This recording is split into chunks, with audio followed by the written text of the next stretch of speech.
Yo, YouTube, what's up with your boy? Sports and Fitness Rants. I'm back, guys. Click that like button. Subscribe to my channel. What's up, y'all? Welcome back, guys. Welcome back.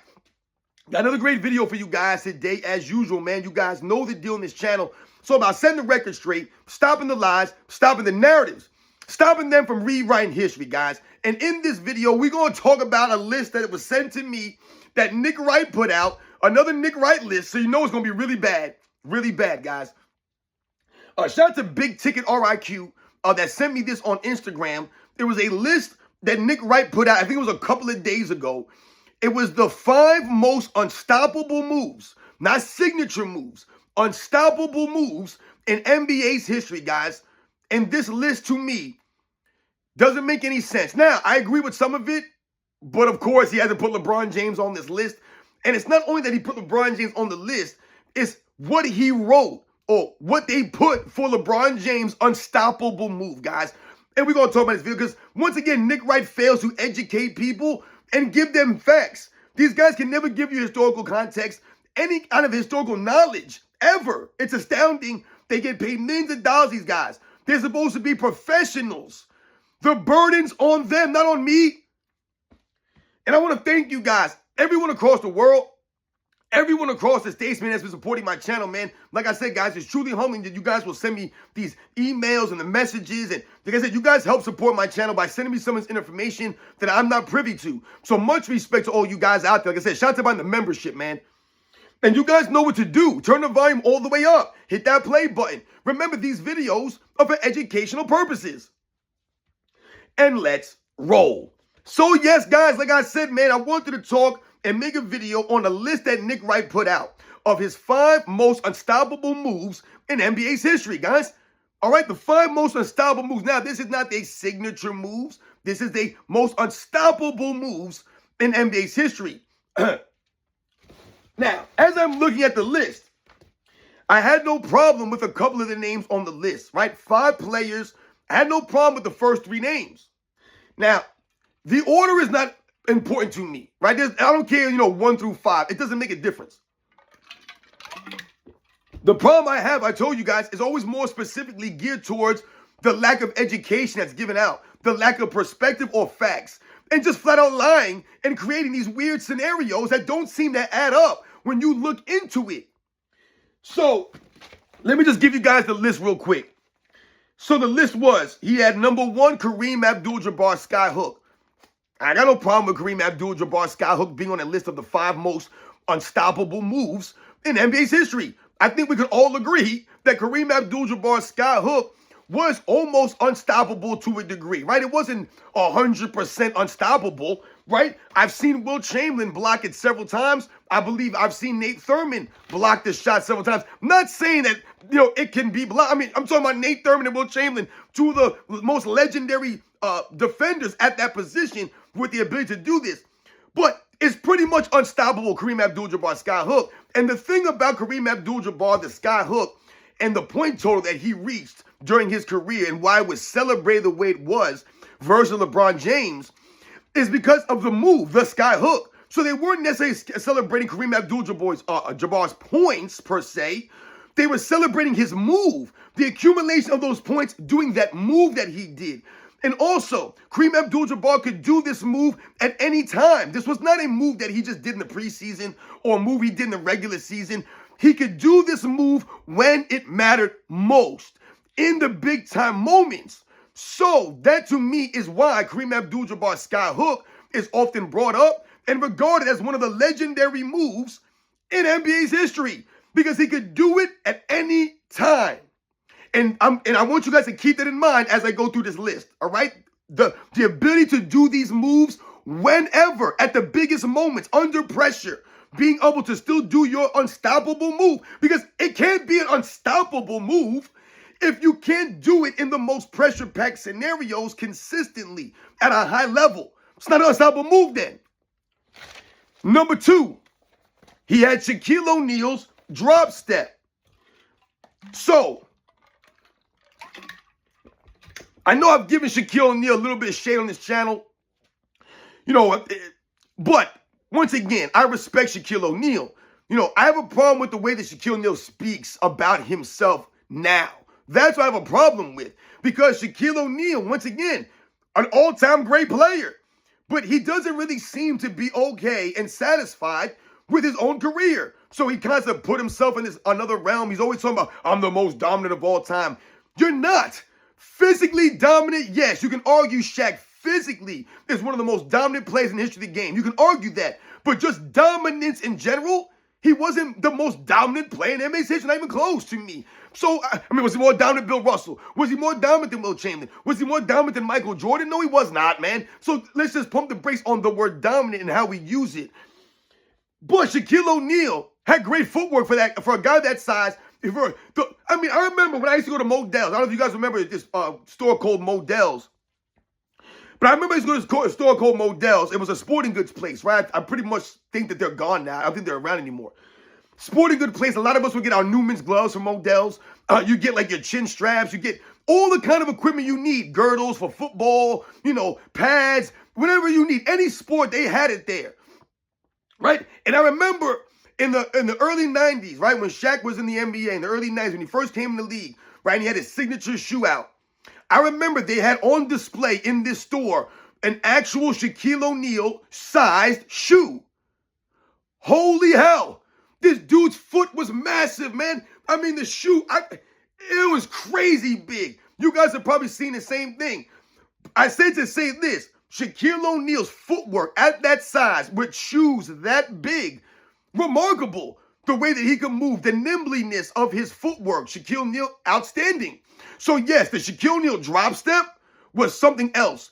However, when we talk about Shaquille O'Neal's drop step, I often tell you guys, if someone like Will Chamberlain was allowed to play that style, do a drop step the way that Shaquille O'Neal was, if Will Chamberlain was allowed to play this way, if a lot of the big men were allowed to play the game that way in the 50s, the 60s, the 70s, then really, what could they have accomplished? What would they have looked like? Would they have unstoppable moves? So I'm not taking away from Shaquille O'Neal's greatness or his move because it was an unstoppable move, right? We've seen Shaquille O'Neal put people through the baskets, tear down backboards, doing this drop step. But he was allowed to do this. I mean, there were so many times that Shaq did that drop step and he used that shoulder and that elbow. And I mean, my goodness, man, he's going to hurt somebody out there. He was allowed to do this, all right? So these are the kinds of things to think about. But yes, it was an unstoppable move. This is how Shaquille O'Neal and the Lakers were able to win that three-peat with Shaquille O'Neal dominating the paint the way that he was able to do at that size. And yes, that drop step was unstoppable. Like I said, when it mattered most, in the playoffs, in the finals, Shaquille O'Neal could drop step you to death. Number 3, he had the Hakeem Olajuwon Dream Shake. Obviously, I have no issues with the Hakeem Olajuwon Dream Shake being in a top 5 list of most unstoppable moves in NBA's history. No problem with it at all, because by all accounts, this man was cooking dudes with this move. I mean, the most popular video that you guys could probably associate with the Hakeem Olajuwon Dream Shake is what he did to David Robinson in the 1995 Western Conference Finals. You see, what Hakeem Olajuwon did to David Robinson in those finals, guys, is he used David Robinson's aggression, his athleticism against him. So you guys have played basketball, right? We've all played basketball. There are certain kinds of players when you play basketball, right? We all play the game differently. Some players are real aggressive, right? They're athletic. So they use their athleticism and their aggression to play basketball, to make plays, to have an impact on the court, right? A lot of times, we can only use the gifts that we got sometimes, right? Some guys don't have height, so they have to play the game a little bit different. Some guys don't have the speed or the quickness, the high-flying ability, so you have to play the game a little bit different. You rely on, on more fundamentally sound games, right? Maybe you don't have the handling ability, right? So you rely more on the fundamentals, not necessarily the skills or athleticism. But you probably come across guys that may have had length, athleticism, height, right? And they could jump, they could run, all this stuff. They were quick, great anticipation. So oftentimes you can use that against players like that. So if you look at Michael Jordan, right, in his first couple of years in the NBA, what have I told you guys about Michael Jordan, the defensive end, those first couple of years? He was aggressive, super hype out there. He was like a chicken with the head cut off on defense in many games. And it wasn't necessarily because he didn't know how to play defense and he was just confused. It's because this is Michael Jordan, the aggression of Michael Jordan, right? So sometimes Michael Jordan would gamble and he would lose the gamble, right? And put his team in a bad spot, right? Maybe a 5-on-4 scenario, or now it forced your team to rotate to play help defense, and it put your team in a bad spot. So Michael Jordan would often have these things. Maybe he goes for a block and gets a foul, right? He's being aggressive out there. So Michael Jordan, to me, what made him become a great defender is he took less gambles and they were more calculated, right? They were more precise. So as Michael Jordan's career went on, you didn't see him gambling like that badly. If he gambled more often than not, he was right? He took a chance and was right. As opposed to the first couple of years, he would be right and wrong, almost the same amount of times. So what Hakeem Olajuwon did to David Robinson in those finals, because David Robinson was a greater athlete than Hakeem Olajuwon, could run faster, could jump higher, right? He was quicker. What he was able to do was use all of that against David Robinson. So what do you see Hakeem Olajuwon hitting David Robinson with, right? The dream shake, the pump fakes. Hit him with the pump fakes. Hit him this way, pump fake that way. David Robinson's jumping here. David Robinson's jumping over there. He's using his aggressiveness against David Robinson. David Robinson's going to contest shots. I told you, a lot of those guys back in the day, they were aggressive. They didn't care. If you were going to go in there and try to dunk it, they were going to contest you. Larry Nance, like these guys, yes, they're going to end up on a poster, but that's okay with them because sometimes they're going to get you too. Alonzo Mourning, he didn't mind putting his face in there, putting a hand up. Dikembe Mutombo, yes, you're going to get dunked on. But guess what? That's what these guys do. They were shot blockers. They were intimidators. They were rim protectors, right? So Hakeem Olajuwon did it to David Robinson in that Western Conference Finals. And just like I said, he did the dream shake on him to death. And remember, there's different variations of the dream shake. He had different moves. The fake right, spin left, or the fake right, spin left, come back right, the up and under. I mean, my goodness. He had the turn and face, right? You guys get that. But this is where Nick Wright loses me. And you knew it was coming. You knew it was coming. We're on number 4. There's only 2 more spots left. You know he has to put LeBron James in here somewhere. There is no top 5 list in the history of the NBA that Nick Wright doesn't have LeBron James in. It don't matter if it's the greatest scorers of all time, the greatest defenders of all time, the greatest dunkers of all time, the most clutch players of all time, the greatest final performances of all time. I mean, every list, he's got him in there. Everything, no matter what. It doesn't matter. He got LeBron James in there. That's how you know that Nick Wright does not know the game. And once again, he's being complete biased here. This guy he can't be objective ever. He has LeBron James at number 4. But I ask you guys, what do you think that LeBron James' unstoppable move is? I'm asking you guys. I'm going to step off. Think about it.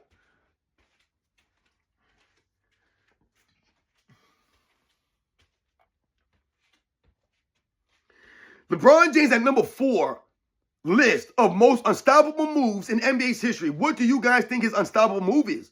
Now, I told you guys before the video, this is not the signature move. That's not how this was worded.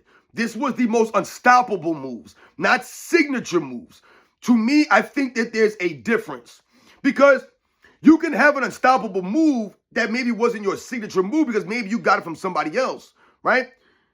Like we think about the Kareem Sky Hook, for example, and we've noticed that no one else has used or taken the Kareem Sky Hook and made their own. No one has done this. So if a player were to come in, let's say Victor Wembanyama developed the Sky Hook over the summer, right?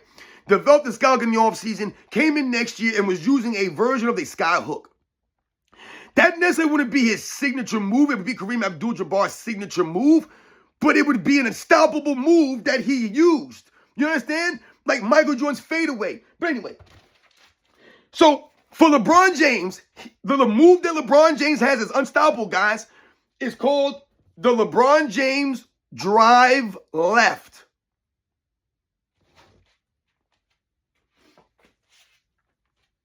You heard what I said. LeBron James drive left. That's his unstoppable move, guys. How the hell is drive left an unstoppable move? Drive left. Unstoppable move. Drive left. That's not a move. Everyone drives left at some point in their basketball career. But you can go an entire career and never do a Kareem Abdul-Jabbar sky hook. You can go an entire career and never do a Hakeem Olajuwon dream shake. You can go an entire career and never do a Shaquille O'Neal drop step. Who the hell doesn't drive left at some point in time in their career in basketball? I'm left-handed. I drive left all the time. But you're saying that's an unstoppable move. Okay, let's think about this now. Like I mentioned to you guys earlier, I said, for your move to be considered unstoppable, you must be able to do this move at any time. It doesn't matter if it's the finals. It don't matter what the situation is. You should be able to do this move when it matters most with consistency. LeBron James driving left is not a move that he's going to be unstoppable with at the end of game scenarios. Because we've talked about this. The mindset, the mentality of LeBron James changes. So he's not going to drive left at the end of these games because he doesn't want to go to the free throw line.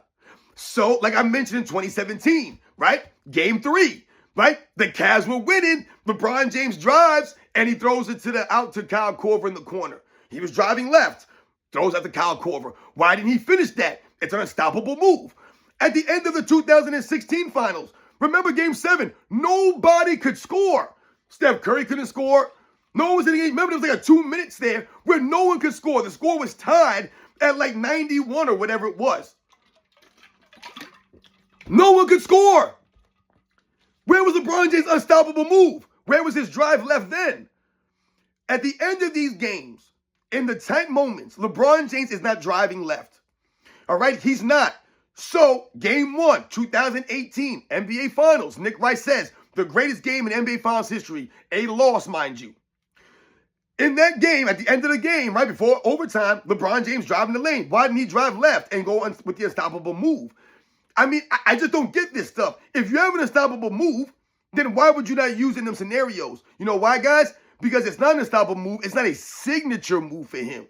Because more often, guys, and I told you guys, I tried to differentiate between a signature move and a go-to move or an unstoppable move. More often than not, your signature move is your go-to move, which makes it unstoppable to a degree. If you've mastered that move, it's your signature, your go-to, then that's pretty much an unstoppable move for you. But LeBron James doesn't have a signature move. He doesn't have a go-to move. And Nick Wright exposes that by putting down LeBron James drive left. Think about this, guys. He says Kareem skyhook, makes sense. Shaq drop step, makes sense. Hakeem dream shake, okay. LeBron drive left? LeBron drive left? LeBron drive left? But Michael Jordan can't go left. Goodness gracious. And then at 5, he put James Harden step back. The James Harden step back is a 5th greatest unstoppable move in NBA's history. Can someone tell me what James Harden won using that unstoppable step back?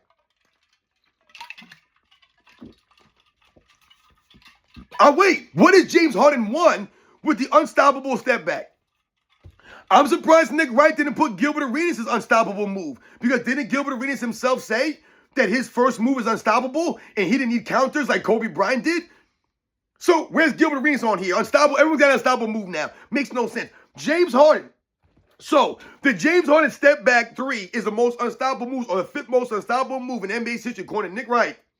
So that means that James Harden step back 3 is more unstoppable than Michael Jordan's fadeaway. You see what Nick Wright does here, guys? He will do anything in his power just to not put Michael Jordan on the list. That's how weird these guys are. They're weird, man. Oh, let me put LeBron James on a fake list, but not put Michael Jordan. There is no list, guys. When you're talking about unstoppable moves / go-to moves / signature moves, there is no list that does not have Michael Jordan's fadeaway jump shot on there. There's no top 5 list that doesn't have Michael Jordan fadeaway as one of the most unstoppable moves in NBA's history. That's insane. I'm not saying that you have to say it's the greatest move or the most unstoppable move. I told you, to me, the numbers is irrelevant here. It doesn't matter who's 1 through 5. I don't give a damn. But there's no way you can argue to me that James Harden's step back is more unstoppable than Michael Jordan's fadeaway. It doesn't make any sense. James Harden is so unstoppable with that step back three that he's never even been to an NBA Finals leading a team doing that step back three. And in Game 6 of the 2018 Western Conference Finals, James Harden went 4 for 12 from three-point range with that step back three. But he took it a step further, right? Just when you thought he was bad, he's like, oh, I'm going to see your 4 for 12. You know, he said, hold my beer. I'm going to see your 4 for 12, and I'm going to raise you a 2 for 13 in Game 7. That's what he did in Game 7. So, combined in Game 6 and Game 7 of the 2018 Western Conference Finals are a season where he won the MVP trophy. This man combined to go 6 for 25 from the three-point line when it mattered most. So like I tell you guys, how great is James Harden's go-to move? How unstoppable is it when he can't do it when it matters most? I don't want to hear excuse about Chris Paul. I don't want to hear any excuses because no one's saying anything about the wins and losses. I'm talking about your shooting. Your move is so unstoppable, you went 6 for 25. 6 for 25. So obviously, you stopped yourself. You didn't even need anyone to stop you because your move is never unstoppable because your move is a gimmick move. James Harden's step back was a travel. But Nick Wright puts that on the list of top 5 go-to moves, unstoppable moves. A travel is a top 5 unstoppable move. Yeah, that might have been part of the reason why it was quote-unquote unstoppable because when you can take 3, 4, 5 steps, how the hell are they supposed to stop it? Anyone's unstoppable if you can travel in the basketball court. I could be in the NBA right now today if they allowed me to run all over the court and not dribble it.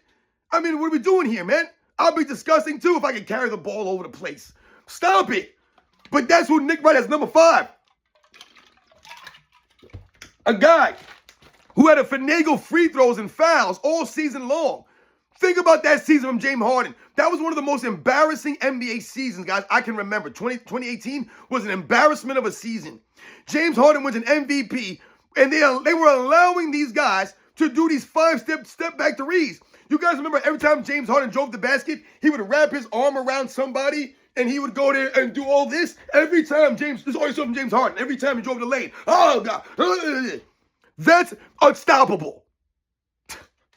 James Harden ain't doing a damn thing in these other eras, man, with that move. Once again, your move must be able to be done at any time in the biggest moments when it matters most with consistency. No, can't do that. But not only that, can you do this move in any other era? First of all, there are no three-point lines in the 50s and 60s and the 70s. So where are you stepping back to? I don't know. But is he going to be doing this in these eras? Is he doing these step-back threes in the 80s and the 90s? He's going to be traveling. He'll never be on the court. Are you kidding me? Now, let's focus on the main part of this video here. The most important part here is LeBron James being on here with a move that's called drive left. Drive left. Now, I wrote down some guys here that we would consider having go-to moves or signature moves, unstoppable moves. Because we saw them do it. LeBron James drive left ain't a go-to move, ain't unstoppable. The guy's 4-6 in the finals. He's been stopped plenty of times. So like I mentioned, Jordan, Kobe, the fadeaway. But we could take it a step further for Kobe, and we could use Kobe and say the reverse pivot for Kobe, right? The fadeaway reverse pivot, Michael Jordan turnaround fadeaway, to me, much more unstoppable than anything LeBron James can do. Anything LeBron James can do. And obviously more unstoppable than James Harden. Give me Kobe Bryant all day, every day over a James Harden-led team. What are we doing here, man? So those are 2 names we all remember, we all think about. What about Dirk Nowitzki's one-legged shot that LeBron James did for his record-breaking points, surpassed Kareem Abdul-Jabbar? Didn't he do the Dirk Nowitzki signature move? The unstoppable move that was so unstoppable that in the 2011 NBA Finals, they had no answer for this man. No answer for him. Unstoppable. Won 3 games in a row after they made fun of him. That move was unstoppable more so than James. Give me Dirk Nowitzki over James Harden any day. Any day, give me Dirk Nowitzki as a leader of my team versus James Harden as leader of his team. Give me Dirk Nowitzki over James Harden, his unstoppable move, according to Nick Wright. And like I said, definitely give it to me over LeBron James and his drive left. I'm not here to talk about Shaq's drop step, Hakeem, and the Kareem Sky Hook. No issue with this stuff. How about George Gervin's finger roll? Now, I'm not saying that these are necessarily unstoppable moves. These are the signature moves of some of these great players. But George Gervin could score in a myriad of different ways. But the finger roll the man could do from all over the place, from different angles, from different distances. There's not just a layup for George Gervin. The man was shooting finger rolls. I mean, my goodness. But by all accounts, his finger roll was more unstoppable than LeBron James drive left, than James Harden step back three. Give me the Iceman Gervin, man. Like I said, at least he made it look good, too. James Harden don't look good when he plays. You want to watch James Harden play basketball? You want to watch LeBron James play basketball? Come on, man. How about Allen Iverson's crossover? The AI crossover. Is that not an unstoppable move? Now, we can argue and say, yes, they let Allen Iverson get away with a little bit of palming and carrying violations. But if we think about what Allen Iverson was doing in the late 90s, early 2000s, and you compare it to what the hell's going on now, it's night and day, guys, right? We thought Allen Iverson was bad in the late 90s, early 2000s. It turns out, not even half as bad as these guys today. And like I said, this Allen Iverson signature move, right? He could do this all game long whenever it matters most and lead his team to a finals and win a game. James Harden's still waiting to do this. So give me Allen Iverson's crossover all day over James Harden's step back. The crossover beats his step back. Allen Iverson's relentlessness, his heart, his grit, his toughness, all day over James Harden, all day over LeBron James, man. These guys ain't got the heart of Allen Iverson. And like I said, they ain't got the skills of Allen Iverson, man. LeBron James ain't got skills like that dribbling basketball. Even with him allowed to carry and travel the way he does, he can't dribble like Allen Iverson. And like I said, he got to the finals doing that move. Unstoppable. How about Tim Duncan with the bank shot? Right? That was a signature move of the big fundamental. Tim Duncan. Right? We could talk about Tim Duncan's post game, but the bank shot from Tim Duncan. Come on, man. He could do when it mattered most. In the regular season, in the postseason, in the finals. If you needed it, you go to Tim Duncan, man. He can make it happen. And that was an unstoppable move pretty much. If he got to that spot with that angle, the bank shot is going in. You know that. I mean, remember the shot he hit fading with Shaq all over him before Derek Fisher? I mean, you guys remember some of this stuff, man. Tim Duncan all day with James Harden and LeBron James. Unstoppable moves. You got to be kidding me, man. How about Earl the Pearl Monroe and his spin move? A lot of people forget Earl the Pearl used to have that spin, man. It was almost unstoppable move, man. How about Charles Barkley in the post? Charles Barkley in the post was so unstoppable, they had to come with a rule change to stop Charles Barkley from posting guys up and backing them down for 20 seconds of the shot clock. He was unstoppable. You couldn't stop Charles Barkley down low. The round, mound, and rebound. This guy would just pound you and back you down to submission. How about Kevin McHale and the up and under of Kevin McHale? Similar to the Dream Shake, Kevin McHale, the up and under. They said Kevin McHale was like the guy with 1,000 moves. All these moves he had, unstoppable. They said you can argue Kevin McHale is arguably the greatest low post player ever, man, with the moves that he had in the post. I mean, my goodness. The up and unders of Kevin McHale. Unstoppable. More so than James Harden. More so than LeBron James drive left. So as you guys can see here, man, I'm really disgusted, again, with Nick Wright and his failure to educate and give people the facts, the truth about NBA's history. LeBron James' drive left is an unstoppable move. He doesn't have a move. He has no move, and it's not unstoppable. LeBron James allowed to drive the court, use his arm. Just think about it. He literally does this. He's just knocking guys off. That's why it's unstoppable to a degree. Because you're allowed to use physicality in an era with no physicality. In an era where you're the biggest guy on the court most of the time. That go-to move, that unstoppable move, that's not working in the 80s and the 90s with legit big men down low. You're not going to just run yourself into them. And like I said, you're going to get called for the fouls. Remember, LeBron James has played almost 500 more games than Michael Jordan, guys. Almost 500 more games. He's still 2 personal fouls behind Michael Jordan. How is that possible, guys? 500 more games, still 2 personal fouls behind Michael Jordan? when we watch this man offensive foul up and down the court to do that drive left. Insane, guys, when you think about that. You guys know the deal. Once again, shout out to my man Big Ticket RIQ for sending me this. Nick Wright's top 5 list of most unstoppable moves in NBA's history. This man put LeBron James drive left, James Harden step back. No mention of Dirk Nowitzki. No mention of Michael Jordan. No mention of Kobe Bryant. No mention of, like I said, Tim Duncan. No mention of, remember Tim Hardaway's crossover move or Isaiah Thomas. The Magic Johnson no-look pass. There's so many signature moves that you can say were unstoppable because guys were winning doing this stuff and they could do it when it mattered most. Larry Bird had the pump fakes. You know what I'm saying? Like, they're just, I don't know, guys. It doesn't make any sense to me how LeBron James drive left is a move. Unstoppable. James Harden? These are the top 5? It doesn't add up. You guys know the deal, man. I'll catch you guys on the next one.